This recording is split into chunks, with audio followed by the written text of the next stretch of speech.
Hello and welcome to another Tech with Rex screencast. I'm going to focus this screencast on bringing information into Active Studio, into our flipcharts, in another way other than just simply using the drag and drop method that I talked about in the previous screencast. So basically what we have here, here's a plain flipchart page. And I have a couple things I'd like to bring in. And this kind of focuses on, once again, you might have all this stuff done. Jared, I did all of this in Microsoft Word before. I hate to have to redo everything. This is the method that I use quite often on information that I may have created in Word or another type of application that I want to bring into Active Studio. So here's a Word document I have. As you can see, some notes I had for class. I'm just going to scroll down. I'm not going to retype any of this. I'm not going to drag and drop. I'm going to use the camera tool. You can see it here in my toolbar. It says camera tool. I'm going to click on it. I'm going to click area. And you can see I have a marquee that shows up on my screen. Now I'm going to ignore the marquee. It kind of is a pain to have to click on the ends and drag it.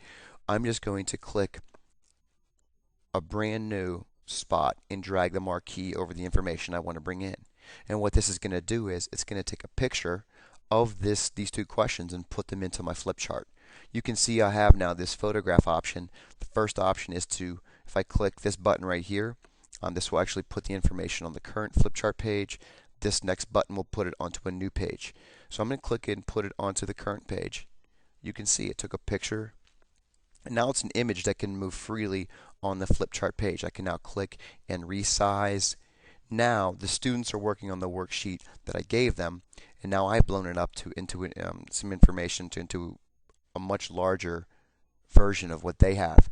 Because now I can click and I can just actually, talk, and I can start writing on and or over top of this image that I just brought in, which is really nice. Another reason I like it is, and a lot of us might have brand new online books. We do in math, and so what I'm going to do is I'm just going to bring up here's a page from my online book. I'm going to do the same exact thing. I'm going to have the online book open. I'm going to click the camera tool. Notice it goes back to Active Studio. Don't worry about that. Once you click area, now you can click and do the same exact thing you did with the Word document, but with this page from a book that I have online. I'm going to click to the current page. Now notice everything has been brought in. Now when the student says, Mr. Rec, can you do number 23 for me? You can see right here, I have 23 there.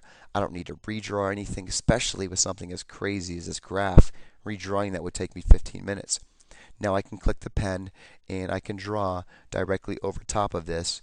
If we're talking about whatever, a perpendicular line, I can literally draw the perpendicular line right over top of the question that was in the book. And you can do this for anything, any type of application a picture can be taken of and brought into Active Studio. So that's a really nice way that I use the camera tool. I don't recreate anything. I just literally take snapshots, if you will, of information that I've already worked on in other applications. And that is how you bring in outside application information into Active Studio and make it your own.